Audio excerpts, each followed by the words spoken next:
Hai, welcome di program Warga Tanya Dong. Kali ini kita akan menanyakan seputar patok tanah. Nah, kita colek kawanku dulu ya untuk bantu tanya ke warga.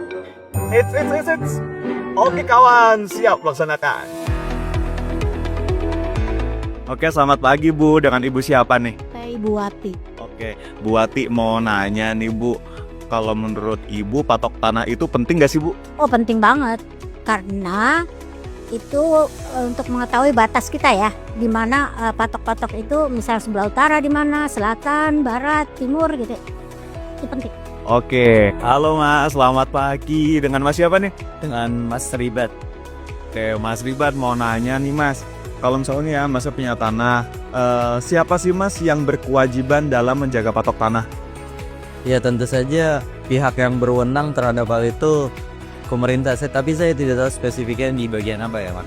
Baik Mas ya, mungkin aku mau kasih kayak sedikit insight nih buat Mas saya. Sebetulnya gini Mas, terkait dengan patok tanah, itu sebetulnya yang wajib untuk menjaga patok tanah itu adalah si pemilik dari tanah tersebut. Dikarenakan kan pemilik itu kan dia yang tahu tanahnya itu lokasinya di mana, letaknya juga di mana, dan posisinya seperti apa gitu kan. Nah, termasuk juga terkait dengan batas-batasnya, tanah itu berbatasan dengan siapa, sebelah kiri, sebelah kanan, sebelah depan, dan juga sebelah belakangnya. Jadi sebetulnya yang wajib untuk menjaga dari patok tanah itu adalah si pemilik tanah itu sendiri gitu.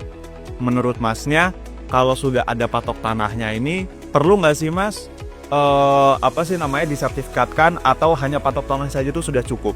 Oh ya, tentu saja kalau menurut saya perlu disertifikatkan karena agar menjadi sesuatu yang resmi gitu. Kalau dipatok saja mungkin bisa menjadi sengketa. Halo Pak, selamat pagi. Dan Bapak siapa Pak? Ivan. Oke Pak Ivan, Pak izin ya Pak ya, kita mau nanya-nanya nih. Kan tanah ini udah dipatok. Nah, menurut Bapak patok itu apakah sudah cukup sebagai bukti kepemilikan atau harus disertifikatkan Pak? Sebaiknya kita sertifikat juga ya, harus ada. Terus juga kan karena tahu juga lingkungan setempat juga bahwa itu tuh bener-bener tanah yang pure, tanah bener-bener punya milik perorangan gitu, nggak numpuk-numpuk lah gitu. Kebanyakan kayak gitu sih. Oke Pak, jadi biar ini ya Pak ya.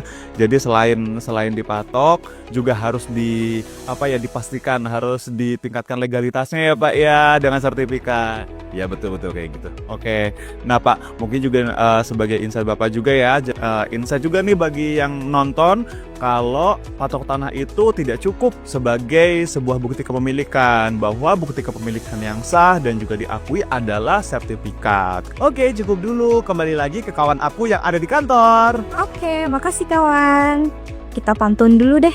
Belajar bikin kopi sampai mahir, biar bisa bikinin kopi untuk doi. Sekian, terima kasih. Sampai jumpa lagi.